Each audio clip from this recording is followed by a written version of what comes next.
Today on the Voices of Legacy, we're honored to welcome Dr. Marcel Hampton, D.C. We'll let you know what that D.C. stands for in just a moment.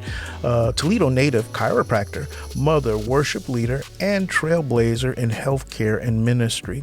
Raised in her hometown of Toledo, built on faith and compassion and service, Dr. Hampton has carried that legacy forward in all that she's done. Had some challenges. We'll talk about that today, getting on the road to where she is now.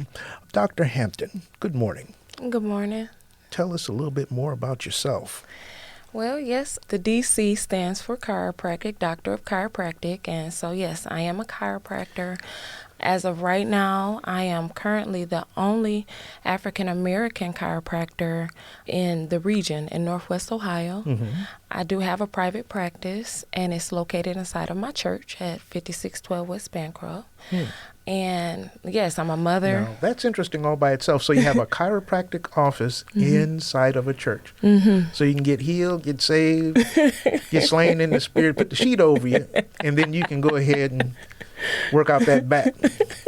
Well, I mean, it's funny. I never really wanted or desired or even thought about having my practice or starting a practice inside of my church at all. That sounds pretty cool. But I do see it as a huge blessing now. In all seriousness, the practice is separate from the church. So that is correct. Please don't go to church Sunday thinking you're going to get adjusted. I'm closed on Sundays. There you go. There you go. What's the name of your business? Body Resort. Oh, that's interesting. That's interesting. What led you into this field? Well, initially when I went to undergrad, I wanted to be a pediatrician. Yeah. But somewhere along the lines, like within my sophomore, junior year in undergrad, so in undergraduate studies, I did a pharmaceutical research internship. Oh, okay. And I was able to work with a lot of the rats and things like that in the labs. And we were just kind of trying to make up different medications that was supposed to be kind of put out on the shelf and everything like that. And a lot of times we'll inject some of the rats and then we'll kind of come back, and some of them I found dead. Some just, they just look sickly. And so I just kind of started asking questions about that. In the lab, did they call them rats? Marsupials? I think they called them more so like mice. Mice, okay. Yeah, but they were rats. That sounds interesting. Wow. So, just seeing that, it just kind of was a turnoff to wanting to be a part of medicine in that type of way. Gotcha. But I did ask questions about it, because I didn't know, if that's a regular or what's going on, But I was told to not worry about it. Yeah, and when we get a chance to make up enough of whatever, we're trying to do that works and get it out there, then that's what we're going to do. And so I was at that point, morally, I just said, I don't really care to be a part of the healthcare industry in this type of way. Wow. So I was kind of like stuck in the middle of like, okay, well, what now? I have like all these prereqs for pre-med. My passion is still like I want to be a doctor, and I wanted to, ever since I was in 4th grade, I was like, that's what I wanted to do. And was trying to figure out what kind of doctor, but I was just like, I just cannot do those prescriptions. So a recruiter by the name of Marcel Harris had came to my undergrad and was talking about chiropractic care. A recruiter from? From Life University, the chiropractic college I attended. Awesome. Down in Georgia, Marietta, Georgia. And so you have your certificate? I do. Yeah, we don't have to look it up. Okay. But yeah, so he came and he was talking about chiropractic care, and that it was an alternative approach to medicine.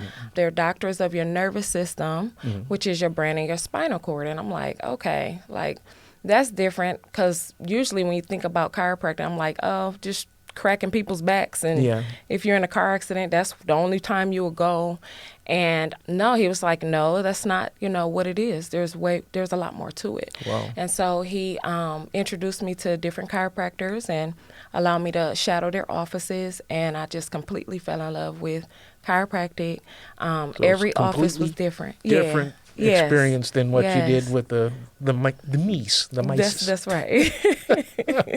Yes. Oh my goodness! So what attracted you to that in that experience working under other chiropractors? I mean, there had to be something that you really liked about it specifically. Specifically, not one office was the same. Hmm. You were able to, like, everyone's working on the spine. Mm-hmm. There's different techniques that you can utilize to get things accomplished. Mm-hmm. It's non-invasive. It's an alternative approach to health. But I love that there is such variety in it. Like, you can specialize with pediatrics. You can specialize with sports injury management. I think that's what most people think about it, either sports injuries or maybe if you got in an auto accident or something of that nature. And there are some practices that solely see those patients only. And then there's others that focus on just wellness and, Any families acupuncture or and things anything like that. Acupuncture. There's just, the list kind of goes on. Hold on, It's you pretty be nice. sticking people. Oh no, I don't do the acupuncture, but All I right. think it's pretty cool, and I definitely will refer people if I feel they needed it. But Okay, yeah. to someone else. Other than Yeah. yourself. Until you never know, you might learn that too. You never know. We're never too old to learn, and Oh, Lord. it's never stop learning. Dr. Hampton, you're a very young doctor. I don't know. I feel like I'm up there. Oh boy. So that's interesting. Chiropractic care, and it's in a church, and you grew up in a household. What did your parents do? Well, my parents were foster parents for over 20 years. Oh, wow. My mother, she was a Head Start teacher for EOPA. Mm-hmm. She did that, and for 20 years she retired out and That's got to be a ended lot up. of kids. Yeah, and then she ended up starting her own daycare learning center, and became an entrepreneur. And my father, he was a chef. Yeah. Oh, really? Yeah, he was a chef. So dedicated cook. Yeah. Now let me ask: Definitely. did the apple fall far from the tree on the cooking? No. Oh, I was the one that always helped assist my dad. Okay. We had a large family, and they always called me my dad's happy helper. so you did learn how to cook. Yeah, definitely. Good. All right. So you get some fried chicken, get your back worked on. Yeah. No, Yeah. you said yeah. Yeah. No. Yep. No. Do you have food at the chiropractor's office? No. Oh, okay. Okay, I was just kidding.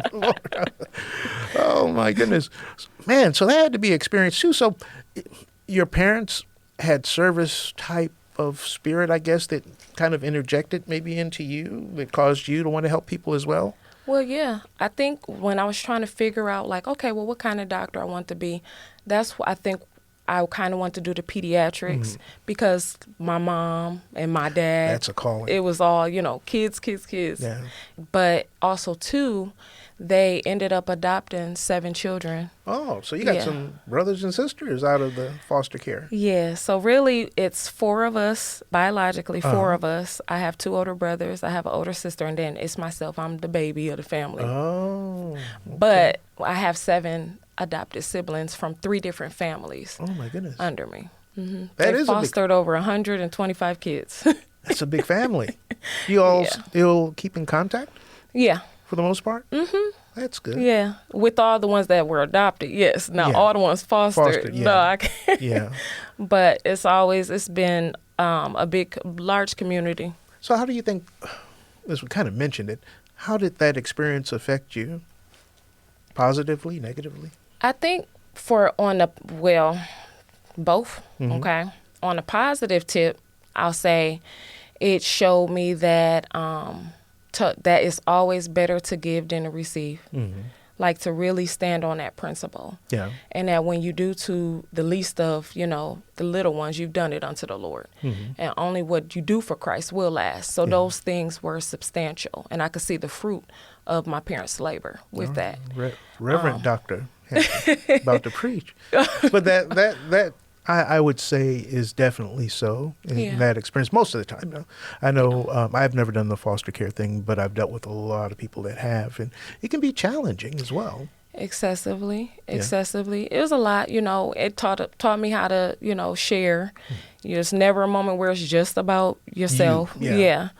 So on the flip side of that, I would say I think for a while I was content with not having any children. It was just like, How'd that work out? Well, I don't have children. I do have one child. Oh, there we go. But I have a 7-year-old son. Now, I like the smile when you said that. Well, I do enjoy motherhood, but it is hard. It's one of the hardest things I've ever had to do was to really be a good mom. So at 7, I got to, I guess, moonwalk a little bit backwards. How has raising a son kind of intermingled with everything that you've talked about thus far? Your education and the pursuit of healthcare and then chiropractic. How's that all worked out? Well, okay. So when I first moved back here to Toledo. Oh, you moved away? Yes, I did. Okay. Yep. Well, I went to Kentucky State University for my undergrad. I was there for 5 years. Okay. And then moved to Marietta, Georgia for about 5-6 years because I finished my doctorate of chiropractic there, but also too, I worked for a little bit under a chiropractor down there. Then ended up moving back here to Toledo. And was helping out at my mom's daycare learning center while I was waiting to get my license to practice in Ohio.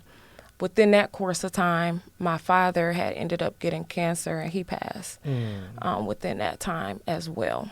But so after my dad passed, it was about 3 years of me being back here. I'm like, okay, well now I'm getting ready to start things with chiropractic, And as I was getting ready to do that, I was gifted the space at the church. And so I had a table and I'm ready to get going. And then I found out that I was pregnant. Oh, wow. Yeah. So it was like, well, hold on. This whole business owner thing and everything like that, everything had to be put on hold because it's no longer just myself. I have someone depending on me, and this was just different for me. Yeah. At the age of, at that time, 33, 32 when I was pregnant, 33 when I had him. But I'm like, okay, this is different. I had to take time to be a mom. Yeah. When he turned 9 months, that's when I started to utilize my actual chiropractic license, and I started working for a local chiropractic place. But I only worked part-time because, once again, it's still mommy time. Yeah. I only worked a couple days out the week. My mom, my sister, sometimes his dad, when he could, would kind of keep my son. Yeah. I just kind of, in between that, was able to still work. No, that's an amazing journey. It definitely was. It was very, very challenging. That's where the part comes in where it's like, okay, you have some sacrifices to make, and you have someone else to consider, and the things that it's not all about you, because I was able to have all of that time where it was just all about me, when I went off to school and everything, and just had to take the time to be a mom. So. Was there any time in that process you thought you might have to do something else? Like go over Jeep or someplace? Yeah. And actually I did do something of, actually I was tutoring. Oh, okay. Like throughout my pregnancy, I tutored, and then I continued to tutor as well. My sister, she works with a lot of teens in different programs like that, so I was her tutor. Oh. And then, a lot of the teens and stuff, they loved my son, loved on him, just like, myself. But I did that. And then 3 years into working with that chiropractic place, they ended up letting me go. Yeah. Yeah. It sounds like a trigger moment. A big one. A big one, seeing that was like my major source of income, even though it was just the 2 days out the week. It was pretty rough because at that time I was kind of trying to figure out how to make sure I can maintain and keep the things that I actually had and obtained and still provide for my son. So you feel like that experience, and I use the word trigger, in not a pejorative but a positive light, was the impetus for you getting started in what you probably should have been doing in the first place? Yeah, I've definitely felt like a baby bird that got pushed out of a nest. Did you fly? Like, It sounds like use you your did. wings, and it's just like, what wings? But yeah, definitely. It was, Scary. yeah. Yeah. It was on April 1st of that year, about 3 years ago, April 1st, and I remembered I still have that email, to not come in on that Monday. It was on a Saturday, to not come in on that Monday, so it was just kind of abrupt, and the reasoning wasn't super clear, but I still could see that email. So have you sent them a thank you letter yet since you're in practice? I haven't, but I'm to be honest with you, and not even to try to be funny, but I have thought about going by and thanking them, because it's given me so much more confidence in everything that I do and serving my purpose. Well, fate has a way of, and I call it fate, but it's really God. Anyway, making you do. That's right. Not necessarily out of desperation. It'll feel like desperation at first. Oh my God, yeah. But after a while, if you really look at it, and I'm just thinking to myself, looking back on situations like, you know what? I get it now. You can't when you're in it, because you're trying to survive, right? Trying to survive. I was Got going. the baby? Oh my God. Lord. Yeah. I was going door to door in the neighborhood, stuff that I Really? probably, I had to cleave to what the Lord had already set for me, and what I had to just say, not my will, but His will, but also too, not my vision of what I think that things should be or how they should go, but what is the plan that He has for me. And so I just had to walk faith, in that. but works. That's right. Not without works. That's right. But 'cause with it's works. dead. That's right. So you went door to door. I did. Please tell us about that. So that was that Saturday. I got that email. So on that Monday, I had made, by Monday, I had made flyers.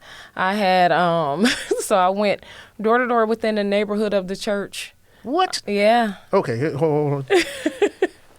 Go ahead. Hit it up. Hit it Okay. up. With your bad self. Had to do a virtual high five. Yeah. I had to think back to when. So you didn't waste any time. I had to hit the ground running, like seriously. Wow. And I did lose some weight too. I had to hit the ground running. So plus.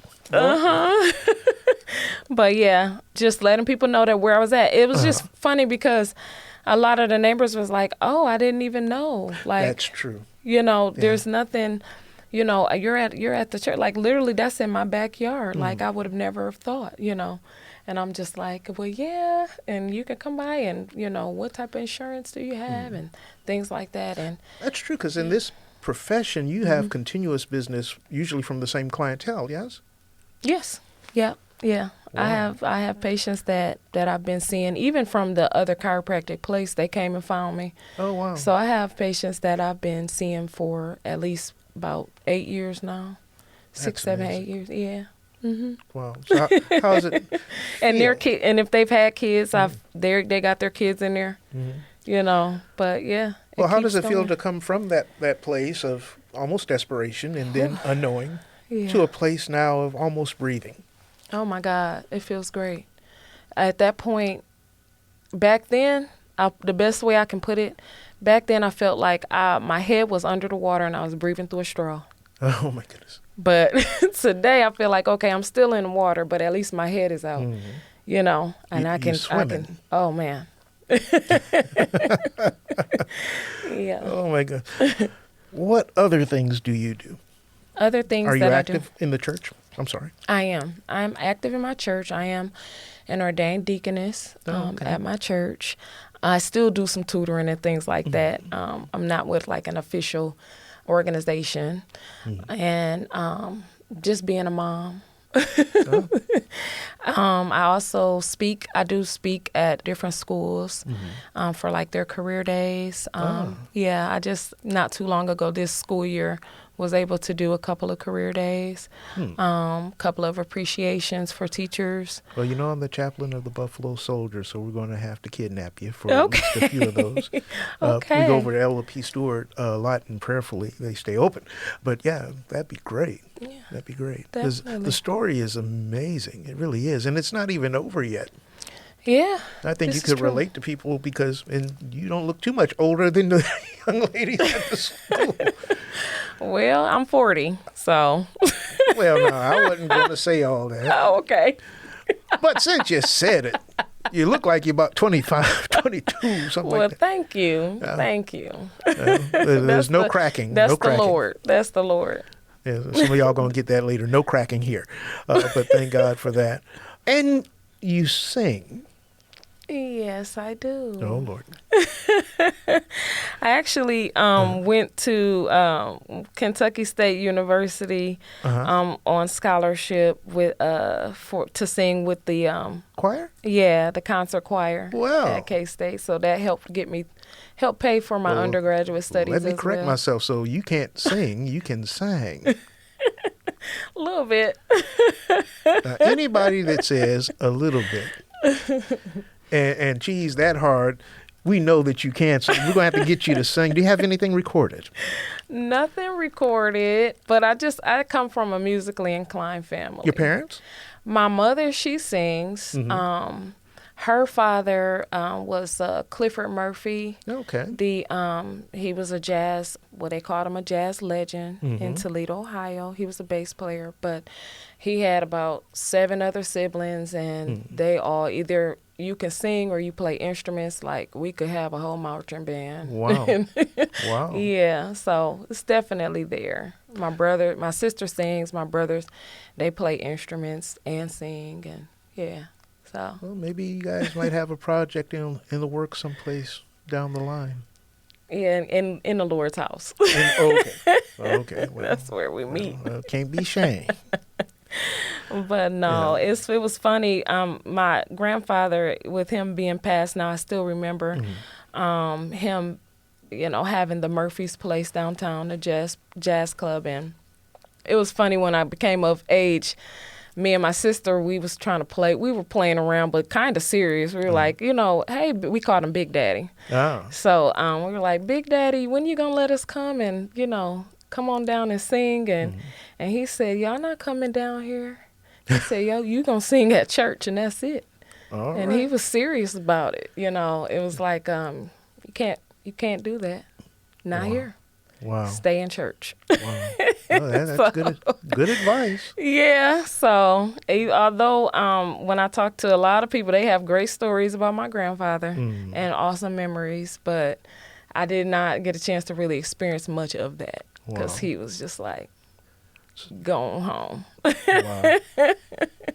Well, thank God. You never know. Yeah. So multifaceted, multi-talented. What would you say to a young person that may be interested in healthcare or even in your field?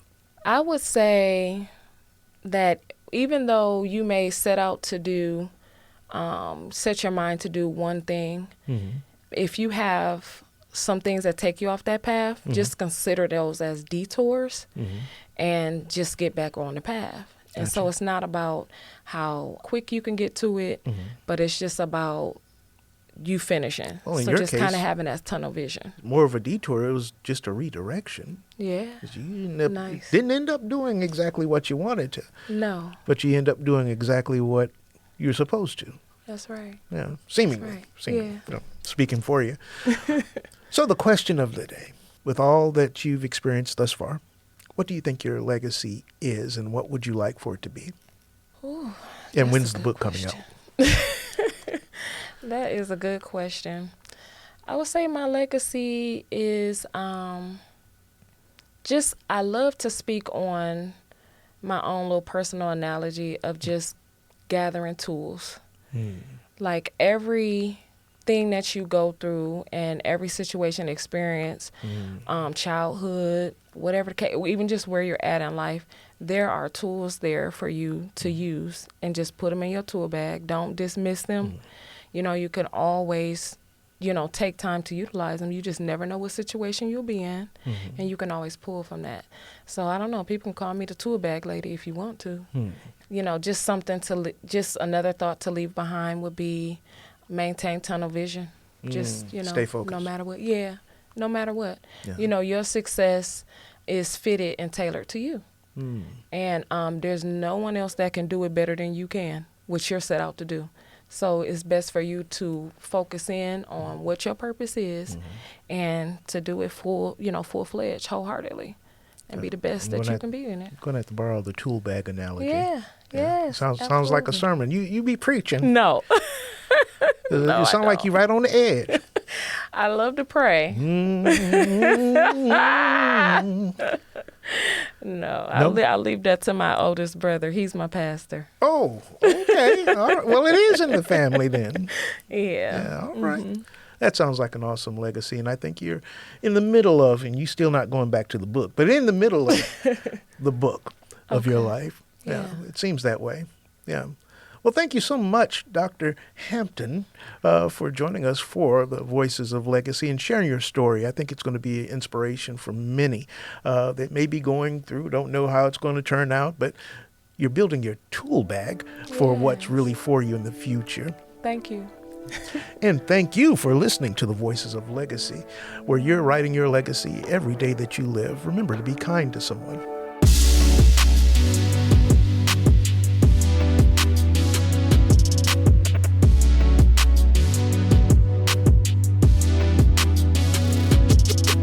Thank you for listening to the Voices of Legacy.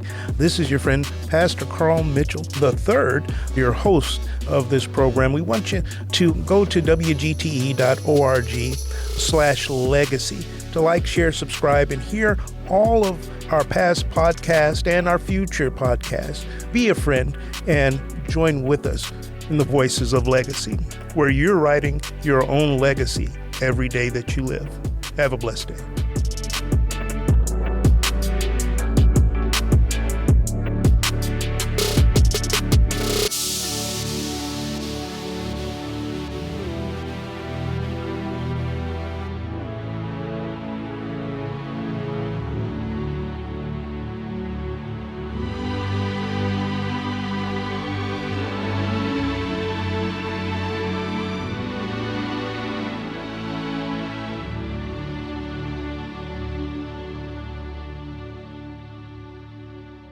WGTE.